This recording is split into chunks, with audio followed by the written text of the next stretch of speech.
façon de voyager.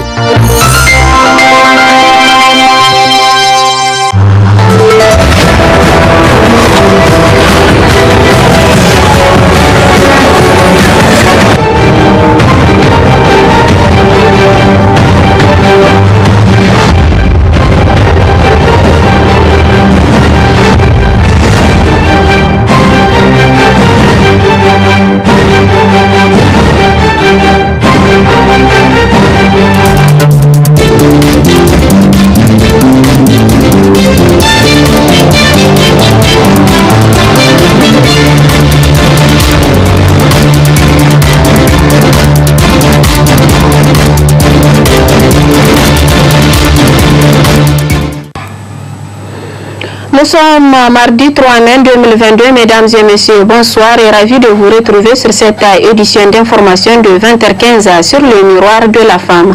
Nous ouvrons cette édition avec le point de presse animé ce matin à l'occasion de la journée mondiale de la liberté de presse célébrée chaque 3 mai de l'année. Le thème retenu cette année est le journalisme sous l'emprise du numérique. Le président de la maison de la presse dans cet extrait. Tous les ans, la Journée mondiale de la liberté de la presse permet de célébrer les principes fondamentaux de la liberté de la presse, d'évaluer l'état de la liberté de la presse à travers le monde, de défendre l'indépendance des médias et de rendre hommage aux journalistes qui ont perdu la vie dans l'exercice de la profession. Ce fut également une réponse à l'appel des journalistes africains qui, en 1991, proclamaient la déclaration de Windhoek sur le pluralisme et l'indépendance des médias. Notre journée permet aussi d'informer les citoyens sur les atteintes multiples et multiformes portées à la liberté de la presse. En effet, ils sont nombreux. Les pays dans lesquels des publications sont censurées, condamnées, suspendues ou tout simplement interdites du droit de paraître. Au même moment, de nombreux journalistes, des rédacteurs en chef et des éditeurs sont harcelés, attaqués sur leur lieu de travail, en ville ou dans leur propre maison. D'autres détenus et les moins chanceux sont tués. Au regard de toutes ces atteintes dont font l'objet les professionnels des médias à travers le monde, la Journée mondiale de la liberté de la presse nous donne ainsi l'occasion de les encourager davantage dans l'exercice de la profession et de les inciter à développer des initiatives en faveur de la liberté de la presse. Mesdames et messieurs, l'édition 2022 de la Journée mondiale de la liberté de la presse intervient dans un contexte sécuritaire très difficile pour notre sous-région et pour notre pays en particulier. Cette situation a servi de prétexte dans certains pays pour une remise en cause de l'ordre constitutionnel normal. C'est le lieu de féliciter et encourager les médias nigériens, qu'ils soient de l'audiovisuel, de la presse écrite ou électronique, pour leur pleine implication dans la couverture des événements liés aux questions sécuritaires avec responsabilité et professionnalisme. Grâce à votre engagement, au professionnalisme dont vous avez fait montre, le Niger est en train d'enregistrer d'importants progrès dans la lutte contre le terrorisme. Chers consoeurs, chers confrères, à travers le thème de la présente édition, la Journée mondiale de la liberté de la presse témoigne ici de l'impérieuse nécessité de défendre l'information comme étant un bien public. Au-delà, il s'agit d'explorer aussi ce qui peut être fait dans la production, la distribution et la réception de contenus médiatiques pour renforcer le journalisme et faire progresser la transparence et l'autonomisation en ne laissant personne de côté.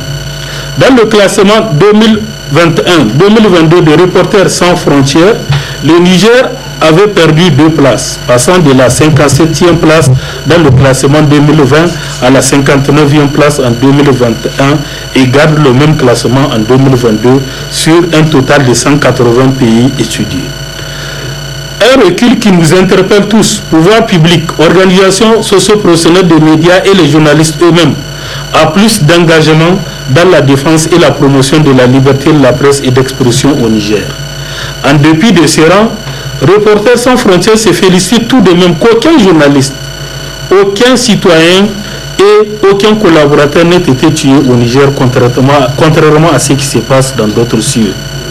Pour RSF, cela constitue une avancée importante pour le Niger en matière de protection des journalistes dans l'exercice de sa profession.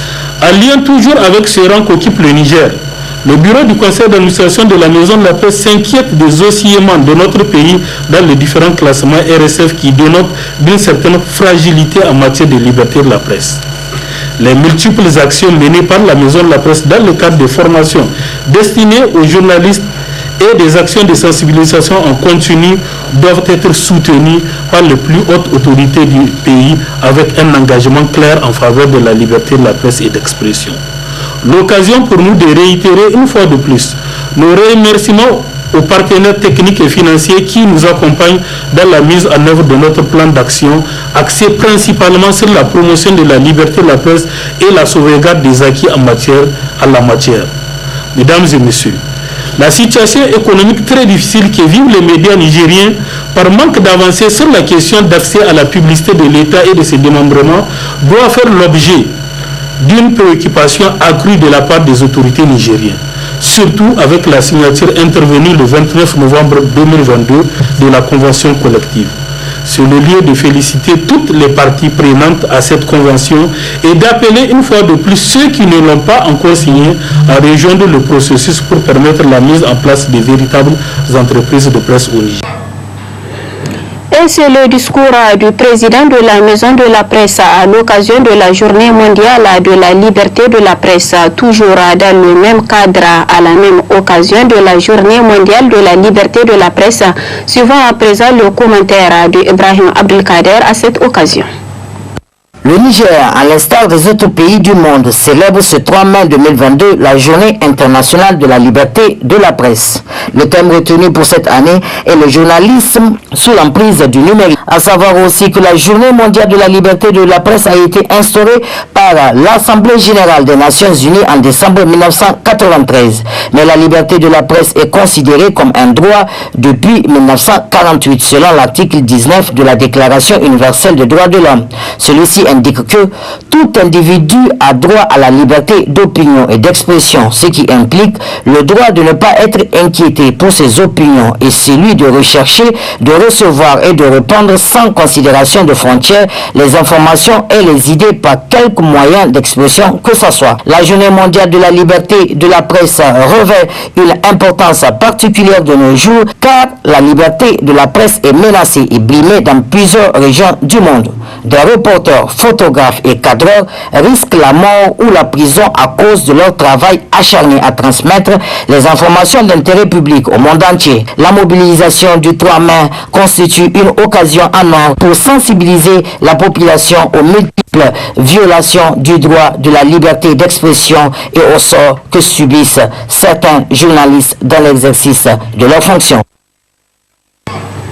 Restons toujours avec Ibrahim Abdelkader sur la conférence de presse animée au studio Kalangou ce matin. Parler de la certification décernée au studio Kalangou était au centre de cette conférence de presse qui s'est tenue en ce jour 3 mai 2022 dans les locaux de la dite organe de presse. Vu l'importance de l'ordre du jour, le studio Kalangou de la Fondation Hirondelle a jugé utile choisir la Journée internationale de la liberté de la presse pour parler de cette certification première du genre en Afrique. Nous avons choisi cette journée de 3 mai pour parler de la certification parce que tout simplement, comme je l'ai dit au début, c'est une journée très importante pour les acteurs de médias. Et ce qu'on n'oublie jamais, il y a un Nigérien qui a été aussi un co-auteur de cette journée, qui est l'ambassadeur Lambert Mensah. C'est une fierté pour nous d'avoir un Nigérien qui s'est battu pour que cette journée soit concrétisée, pour que cette journée soit. Et aujourd'hui, si un Nigérien s'est battu pour que le 3 mai soit une journée internationale de la liberté de la presse, c'est encore une fierté d'entendre, de savoir qu'un média du Niger est arrivé quand même à avoir cette certification. La certification a été annoncée à Tunis devant plus de 700 journalistes. Je ne vous cache rien, ils étaient tous étonnés parce que dès qu'on dit Niger, les gens voient un pays pauvre. Dès qu'on dit le Niger, comment se fait-il qu'un pays comme le Niger peut avoir cette certification? Et ça, on le dédie à tous les Nigériens. On le dédie à l'ensemble des acteurs parce que tout simplement, si Kalangou existe, c'est parce qu'il y a un climat favorable. Si Kalangu continue de faire bien son travail, c'est parce qu'on a des partenaires médias qui nous facilitent aussi les tâches. Si Kalangu fait bien son travail, c'est parce que les Nigériens l'ont voulu. Et aujourd'hui, Dieu merci, la neutralité de notre ligne éditoriale et également les actions que nous sommes en train de mener à travers nos activités ont montré à la face du monde qu'on a la confiance des Nigériens. On a la confiance des Nigériens et nous allons continuer aussi à nous battre pour garder la ligne. Parce que, comme Caroline vient de le dire, la certification, il ne faut pas descendre, on peut perdre ça en quelques heures. Notre lutte, c'est de satisfaire les Nigériens. Notre lutte, c'est de donner une bonne image à notre pays. C'est de donner une bonne image des acteurs de médias de notre pays. Et c'est de montrer que le Niger a des qualités, le Niger a des organes, le Niger a des hommes de médias qui peuvent faire ce que les autres ne peuvent pas faire.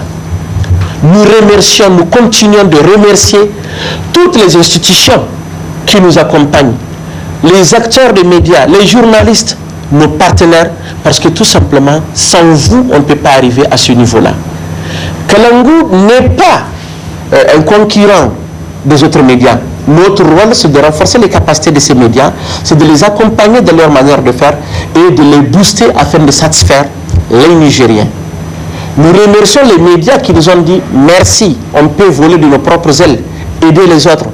Et nous pensons que d'ici quelques années, d'autres médias vont venir nous voir pour dire Kalangu, merci de votre partenariat, pensez aux autres. Des attestations ont été également remises aux participants pour leur implication pour la réussite de la mission du studio Kalangu. Et pour rappel, la Fondation Hirondelle est basée à Lausanne, en Suisse, et le studio Kalangu est un programme radiophonique quotidien sur le Niger qui propose depuis janvier 2016 des journaux d'information en 5 langues, des programmes d'éducation civique et des magazines sur la vie quotidienne de la population.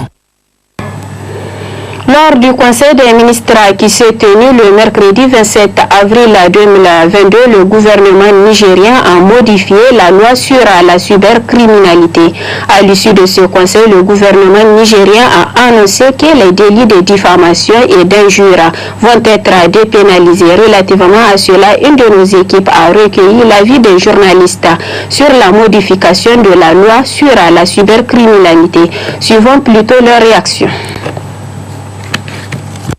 Et dans un premier temps, lorsque cette loi a été adoptée, en tout cas en tant que journaliste et blogueur, entre autres, tous ceux qui sont actifs notamment sur les réseaux sociaux, parce que c'est en lien avec les réseaux sociaux, les gens n'étaient pas contents, parce que les gens voient comme si l'espace civique, l'espace d'expression est en train d'être menacé ici au Niger.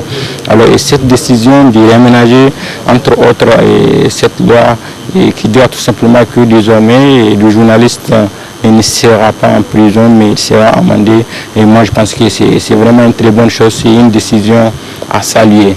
Maintenant, ce qu'il faut se dire, c'est que cette loi, quelque part aussi, ça peut amener le journaliste à être en prison. Alors, qu'est-ce que je veux dire par là? Imaginez-vous un journaliste qui a commis un délit et qu'on dit que, ok, d'accord, ce journaliste ne sera pas en prison, mais on va l'amender. Un exemple, et un journaliste qui n'a pas les moyens, on peut l'amender par exemple 1 million, 2 millions, 3 millions, 4 millions, 5 millions. Et si ce journaliste n'a pas cette somme d'argent, qu'est-ce qu'il va faire? Ça veut dire que si on n'a pas fait attention, il sera en prison. Alors pour dire que c'est bien vrai, c'est une très bonne chose, c'est vraiment une initiative à saluer, mais qui a toujours également des impacts par rapport à ce que je viens de dire. Alors l'appel que moi j'ai à lancer, c'est vraiment d'être attentif, parce que nous journalistes, on a d'autres, si on peut le dire ainsi, petits problèmes, c'est le fait qu'on veut toujours diffuser l'information en première position sous forme de scoop. Alors l'appel que j'ai à lancer à l'endroit vraiment des journalistes, c'est vraiment toujours de vérifier l'information. Quand on vérifie l'information avant la diffusion, c'est que sûr, on n'aura pas beaucoup de problèmes qui vont amener à un journaliste jusqu'à ce qu'on l'amende ou bien qu'on l'envoie en prison. C'est un combat qu'on a effectivement mené parce que depuis que cette loi sur la cybercriminalité a été adoptée, nous on a dénoncé le fait qu'elle n'est pas en harmonie avec l'ordonnance 2035 du 4 juin 2010 portant régime de la liberté de la presse au Niger. Comme vous le savez, au niveau de cette ordonnance, il y a au moins 4 délits qui ont été dépénalisés. L'offense, l'injure et la diffamation. Donc on a vu que ce n'est pas normal que de l'autre côté, il y a des délits qui sont dépénalisés, mais au niveau de cette nouvelle loi, il n'y a aucun délit de presse qui a été dépénalisé. C'est comme si cette loi de 2019 a quand même remis en cause les acquis qu'on a de cette ordonnance portant dépénalisation des délits commis par voie de presse. Et les organisations socio-professionnelles des médias ont effectivement, sous la hauteur de la maison de la presse, ont mené un plaidoyer au niveau des plus hautes autorités pour voir comment il faut effectivement harmoniser ces deux textes, chose faite aujourd'hui. Donc on peut dire effectivement que c'est une bonne chose pour les journalistes de voir aujourd'hui que les délits d'injure et de diffamation par voie électronique ont été dépénalisés. On ne peut que reconnaître cet acte au gouvernement et saluer les efforts des associations socio-professionnelles des médias, des journalistes qui se sont mobilisés depuis l'adoption de cette loi pour qu'elle soit révisée. Parce que si vous vous rappelez, depuis son adoption, les organisations socio-professionnelles des médias ont dénoncé la discrimination par rapport à cette loi, en la comparant à l'ordonnance 2010-035 portant régime de la liberté de presse, qui a déjà consacré depuis 2010 la dépénalisation de ce même délit, injure et diffamation par voie de presse. Alors, je pense que ce n'est qu'un pas du combat des associations et on salue aussi la bonne volonté du gouvernement qui a écouté cet appel pour le bien de la gouvernance démocratique, en faveur de la liberté de la presse. Je pense que ce n'est que un acte qui consacre la promotion de la liberté de la presse au Niger. Donc avec cette correction qui est tout à fait juste, qui est en conformité avec les textes antérieurs, on ne peut que saluer l'action du gouvernement et inviter les confrères à plus de responsabilité. Puisque c'est vrai, les journalistes nigériens, les médias nigériens font beaucoup d'efforts et cet acte du gouvernement, je pense que c'est une reconnaissance de la bonne volonté des journalistes qui font un travail exceptionnel, sensible, mais avec les moyens de bord, comme on dit, puisqu'on connaît la situation des journalistes. Donc ce genre d'acte vient réconforter la presse nigérienne dans son ensemble à faire mieux son travail, à relever les défis démocratiques. Le volet reportage de ce journal nous amène à Kanché, dans la région de Zandera, où la migration est très développée, surtout celle des femmes qui vont à Algérie. Malheureusement, une fois là-bas, ces migrants sont régulièrement maltraités avant d'être refoulés de force de leur pays d'origine. C'est un reportage réalisé par la télévision Tambara dans le cadre du projet Autonomiser les jeunes en Afrique à travers les médias et la communication mise en œuvre par l'UNESCO en partenariat avec l'AJCM Niger. C'est notre envoyé spécial Aïssa Adamou qui tient la plume. Très bonne réception et au revoir. Mariama Moussa fait partie de ce groupe de refoulés d'Algérie il y a 7 ans de cela. Malgré le temps, elle se rappelle encore des conditions extrêmement difficiles qu'elle a vécues. Mais ce qui l'a le plus marqué, c'est son rapatriement à Agadez, un des moments les plus dramatiques. sai ne wajen sati mutum muna ɓoyewa wata yarinya mu sai ta fita canji sai wannan ikuna suka ga wulginta sai suka biyo mu da gudu. Dès qu'on entend les échos sur le rapatriement, on fait une semaine en cachette sans sortir. Un jour, une de nos filles est sortie chercher de la monnaie quand elle a été pourchassée par les forces concernées. Ainsi, ils ont pénétré notre maison, nous embarqués sans bagage. On nous a rapatriés dans 12 bus, mais entre les deux frontières, le chauffeur prend une somme d'argent avec les migrants pour les relâcher. J'ai été acheminée à Tamaracet car je n'ai pas accepté la proposition du chauffeur car je sers de guide à mon mari qui est un aveugle. Je suis témoin de beaucoup de drames dont l'enlèvement d'une fille et plusieurs cas de décès. Une chose qui est à l'origine pour ma mari de renoncer à ses départs vers l'Algérie.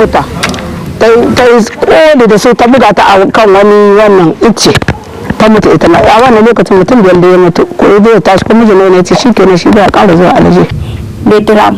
Maïmou, âgé de 40 ans, l'a aussi vécu. Le décès de sa fille à Agadez à la suite d'un accident à Alger. Le traitement a échoué et le rapatriement est venu compliquer la situation de sa fille. J'ai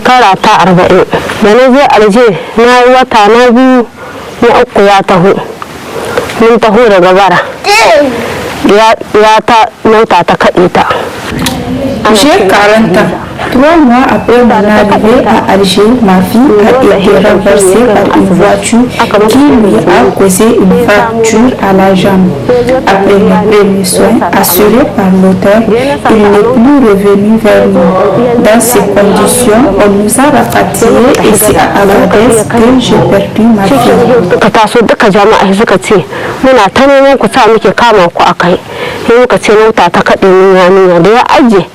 Ya tafi da sahi dawo da sahi ana tsina shi da sahi bai zo ba da rana bai zo ba ni ban san likita ba kai na bikita amma mu koma gida mu dangana wani lokacin kamin ya zo muka zo gida da muka zo kuma bakin mu nan Agadas ya ne nan har Allah mata cikawa ta rasu a Kanti.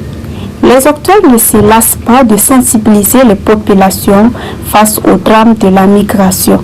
Par exemple, la radio communautaire de Kantier s'est beaucoup distinguée dans la sensibilisation des populations.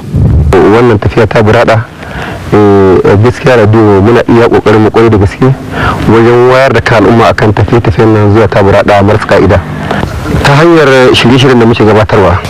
À travers nos sensibilisations, nous exposons les difficultés rencontrées par les femmes qui ressortent de nos échanges avec eux. Ainsi, nous comptons convaincre ceux qui ambitionnent le départ car certains d'entre eux ont déjà renoncé suite à ces sensibilisations que mène la radio. Surtout que ce qui nous préoccupe dans notre localité, c'est le départ des femmes et des enfants.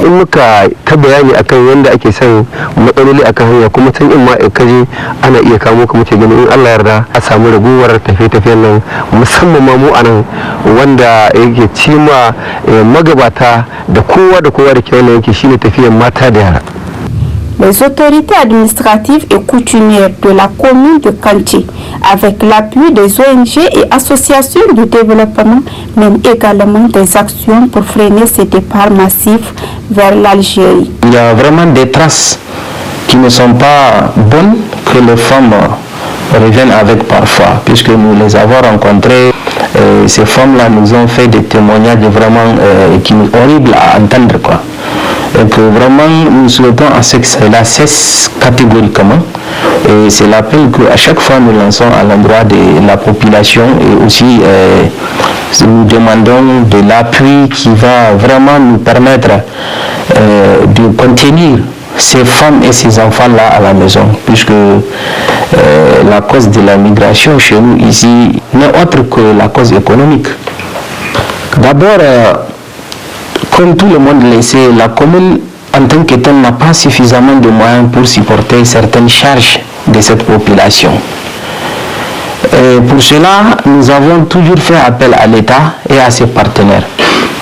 Heureusement, grâce à l'État, il y a eu beaucoup de partenaires qui sont venus ici, de la commune, qui nous ont appuyés dans ce sens. Notamment Projem, qui malheureusement aujourd'hui n'est plus là. Nous avons fait beaucoup de plaidoyers dans ce sens. Donc grâce à cet observatoire de migration-là, nous avons pris beaucoup de décisions et on a fait beaucoup de dossiers pour chercher des appuis auprès des partenaires.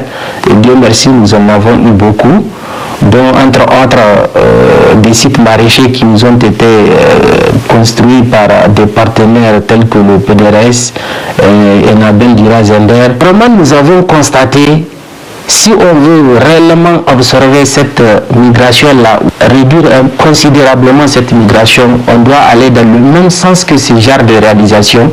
Malgré les efforts consentis par l'État et ses partenaires, beaucoup reste à faire. Rien ne semble freiner l'élan des femmes et des jeunes à aller tenter leur chance ailleurs. Malgré tout, il n'y a pas lieu de se décourager, les acteurs doivent continuer à se mobiliser.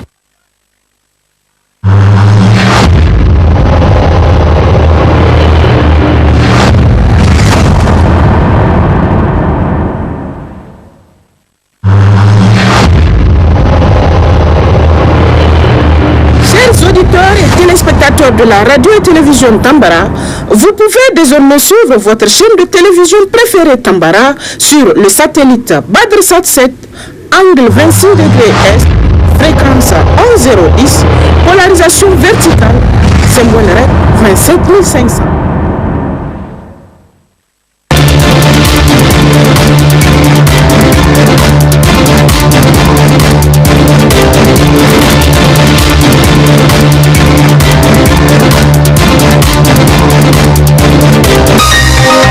Ce journal vous a été présenté par STM Transport Voyageurs. Une nouvelle façon de voyager.